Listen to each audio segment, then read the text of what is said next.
If you're an artist looking to start an art YouTube channel this year, then you're in the right place. Hey guys, welcome back to the channel, and if you're new here, then welcome to the channel.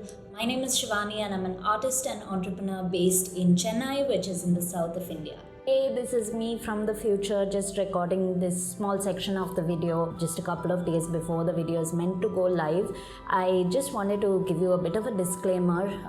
This video gave me the most random challenges. I've been trying to shoot it for a month or two, and I've shot it like 5 or 6 times, and I've never had issues like this before, and they're the most random issues, like sounds outside. And this one time, so I've told you guys about the heat in Chennai, right? So in between my shoots, I keep dabbing my face with tissue paper. So in one recording, I had bits of tissue paper stuck to my face the entire time, and I didn't know. And I know it sounds really dumb, but then when I went to edit, I was just like, wait, what kind of an issue is this even, and why is this happening in my 5th attempt of shooting this video?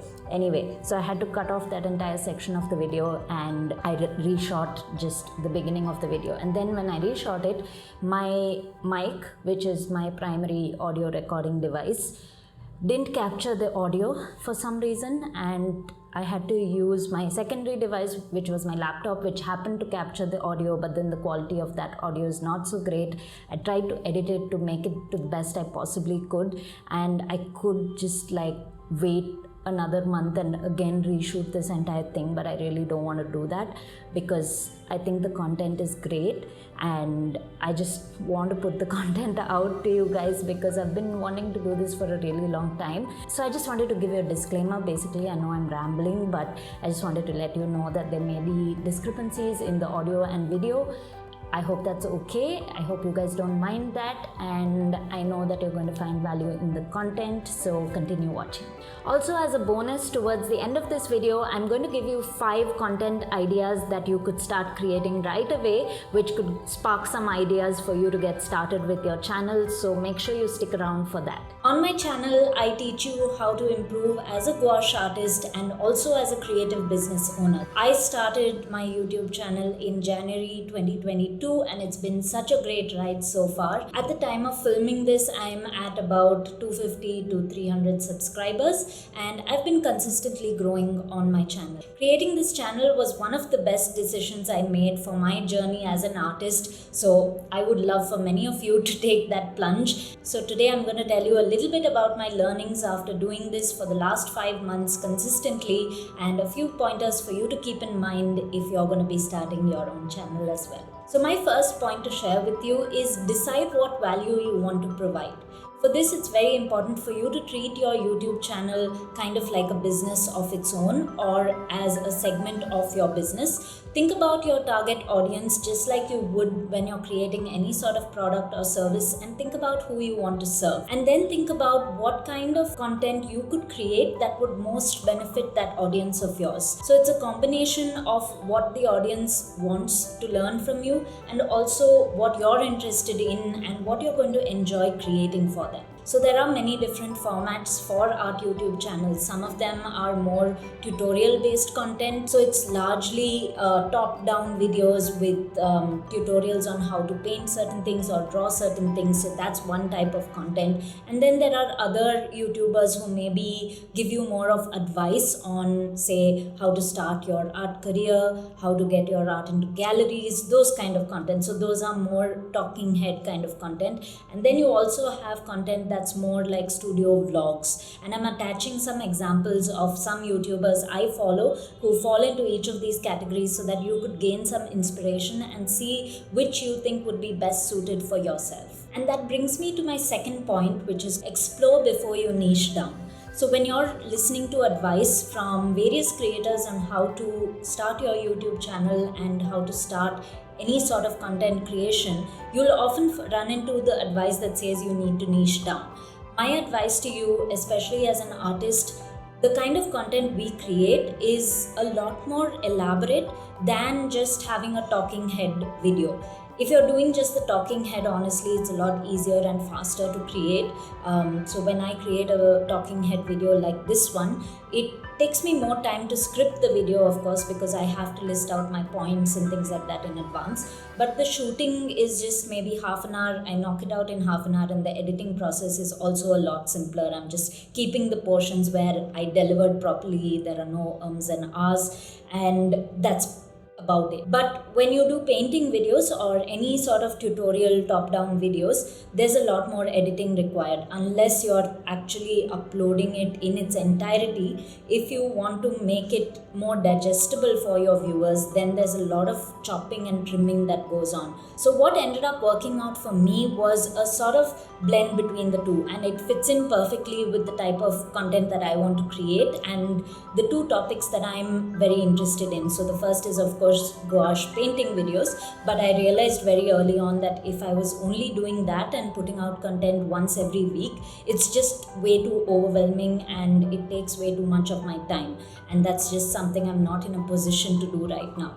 But what I started doing then is mixing in content like this one, which is more talking head, where I'm talking about something that I'm passionate about, and this was anyway something I wanted to incorporate into my channel, and that way I don't get too burnt out and it's just a lot easier for me to manage. So coming back to the point, I would recommend that you explore a bit, try out a few different content formats, because you never know what's going to work out best for you and what your audience is going to respond best to. Okay, so the next thing I want to tell you is that you don't need to already have an audience built up on any other social media channel for you to start a YouTube channel. This is one of the hesitations that we tend to have, and it's one of the reasons why we procrastinate. But I'm here to tell you that you really don't have to worry about that. So when I started my YouTube channel, I think I had about 1,500 Instagram subscribers, which really isn't that big, and I didn't have any major following built up on any other social media channel.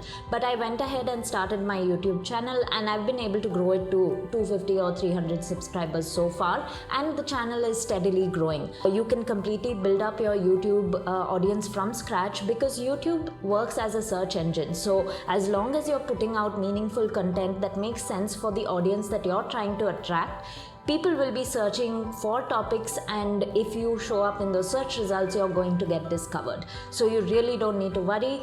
Don't let that be the reason why you don't start your channel. And the next thing that I wanted to mention was about putting yourself out there. A lot of us artists are introverted, me included, and we just hesitate to put ourselves out there. It feels a little bit scary to come in front of the camera, to put our content out there for people to judge, but honestly, nobody cares. So don't worry about that so much, because you will improve over time also. It's not even been 5 months for me since this journey started, but even now when I look back at my first video, it's kind of cringy for me. I have improved so much month on month, because as I shoot each video, I get more and more comfortable in front of the camera. I reduce my ums and ahs. In the beginning, I would try to memorize what I had to say and then come in front of the camera, and I would be 3 to 4 words in and I would forget what I was trying to say. But I'm getting a lot better at that now. It's all a matter of practice, and just imagine the camera as your friend and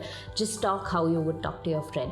My fifth point is around equipment. So this is another reason why we procrastinate. We always think we don't have the best equipment yet. We'll wait until we have this and that, and then we'll do this. But I don't think that that's the right way to approach it. I think you should just go ahead and start with whatever you have. It's completely fine. I'm still shooting on my phone. I have the OnePlus 8 Pro, and I've been shooting on that since day one. I think there are a few videos in between where I experimented with using my DSLR camera, and in fact this particular video, this script, I tested out new equipment and I failed massively, because I think I made the mistake of not testing out my equipment before going in for my actual shoot. Now I'm finally sitting down and shooting it again, and I decided to just stick with my trusty old equipment, which is, like I said, my phone to shoot. And all you need is a mic. I think having an external mic makes a huge difference. Don't just depend on your audio from from your phone. What I'm using is this one. So this is the Boya M1. I'm linking to my equipment in the description. And once you're ready for it, just shift over to a DSLR or any other better camera. But you can start off with just your phone. Nowadays, smartphones are great. They have great cameras on them. You don't need to worry. Don't let that be what stops you from starting your channel. So my sixth point is that things take time, and I want you to set realistic expectations from your channel. So most often what happens is that we start the channel and then we get discouraged because we're not seeing the results that we want to see. It is a slow process. YouTube is a journey, from my understanding, that compounds over time. So once you start gaining more followers, then the pace at which you gain followers also increases. So I think you need to really wait that out, and it's going to take you your first 50, 100 videos for you to get really good at what you're doing. But focus on providing value in the meanwhile. Focus on being generous with the content that you're creating, because that makes a huge difference to how people respond to your content and how you grow on the channel. And just so you know, in order to monetize your channel on YouTube, you need to grow to 1,000 subscribers and 4,000 watch hours. The 1,000 subscribers part isn't as hard as the 4,000 watch hours. So that's something that, and the 4,000 watch hours has to be within a 365 day period. So that takes some time to get there. I'm expecting to get there, if at all, in my second year of my YouTube journey. I don't expect to get there this year. I do hope to grow to 1,000 followers by the end of this year. And why don't you help me out while you're here and subscribe to my channel as well.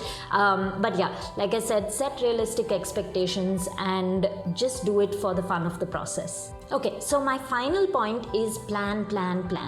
I cannot stress the importance of this enough. You really need to have systems in place to make sure that you don't slip up in this journey. Firstly, you need to commit to a schedule, because that really helps, and YouTube's algorithm also values consistency. So the schedule that I started off with in my first month was a video once in 2 weeks, but then I realized that there was a lot of ideas that I had and I wanted to create videos faster, so I switched that over to once a week. But maybe that's not what works for you. Maybe you're more comfortable doing once in 2 weeks, or maybe once a month even. What I would recommend is start off with at least once in 2 weeks, but if you can't do that, that's completely fine. Create a video once a month, but you need to stick to that schedule. And the best way to do that is to have a few ideas in place beforehand. So what I do is I plan out my topic ideas for a particular month, at least 2 months in advance. So just yesterday I sat down and planned out, right now it is mid-May, so I planned out all of my videos for July and the beginning of August as well. That is my topic ideas, and I scheduled my shoot time and when I would sit down for doing my titles and my thumbnails and things like that for June's videos. And additionally, I also keep a running list of ideas, which is a single page document. And by the way, I do all of this on Notion. I can make an entire video separately, because in this video I'm not going to get into the technicalities of doing your titles and your thumbnails and your keyword research and your scripting. That's a whole other ball game by itself. So if that's a video you're interested in watching, drop a comment below. I would love to create that separately. But yeah, like I said, I do all of this in Notion. So I have an idea bank there where I throw in all of my ideas anytime. Like even when I'm working midday, if I just randomly think of an idea, I just keep a running list and I have like 100+ ideas there. I just keep throwing them in. So when I need to think of the ideas, like I said, for July or August, I can just look at this list and pick out the ones that I want to create. So plan out your days to shoot, plan out your days to script, plan out your days to edit, and stick to your schedule and things will be a lot easier. Okay, so you made it this far into the video. Here are 5 different ideas that I have for different types of content that you could create as an artist on YouTube. So the first 2 are no-brainers. The first one is process videos. So as artists, we do create art. So it's as simple as just taking out the time to record when you are creating a piece of art, and you can narrate what you're doing, or you could just have it without. A lot of people create the content without even any narration. You just can add captions on the screen if you want to, and add some nice music in the background, and that is one entire video by itself. The second one is a studio vlog, where you could try out different aesthetic shots of taking people behind the scenes, showing them how it works in your studio. If you're packing orders, that could be a part of it as well. And you can also show them some artwork that you're creating. And again, you can be very aesthetic and artistic about your edit styles and the kind of music you want to add in the background. Some of these videos just are so beautiful to watch. Now, the third one is if you're an artist who's been able to grow well on YouTube or any other social media platform like Instagram, then people are always on the lookout for tips. This is a topic that's always trending. People want to know how to grow on social media. So you could give specific tips for artists growing on social media, how to grow on YouTube, how to grow on Instagram in 2022. That could be a whole video by itself. Now, the fourth one is great, especially if you've been trained in fine arts. Then you may have technical knowledge that a lot of the other newer or younger artists don't have. So you could do videos about, say, composition basics or color mixing, and they could be very technical. They could be very in-depth about whatever subject matter that you choose to talk about. And I think there's always a demand for videos like that, because I myself love consuming that kind of content, because I don't have a traditional art education. So I try to pick up as many free resources as I can to do all of this learning on my own. So creating that kind of content is very helpful for other artists as well. And the fifth one is a fun art haul video. So when you go shopping for supplies, you could just do an art haul. You could do unboxing videos. You could show people how you swatch your different colors once you receive your new paint tubes, things like that. They're always very ASMR, and people love watching that kind of content. So I know that was a lot. I hope you guys took notes, but feel free to watch this multiple times if you have to. I hope these pointers are all very helpful for you in starting your YouTube journey. And like I said, I know it sounds complicated and it sounds like a lot of things to think about, but once you get into it, it's really not. And it's a lot of fun to create this, and it's another form of creative expression for us artists. So I think it's a great platform. I've really enjoyed being a part of YouTube as compared to something like Instagram, where everything is so short-lived.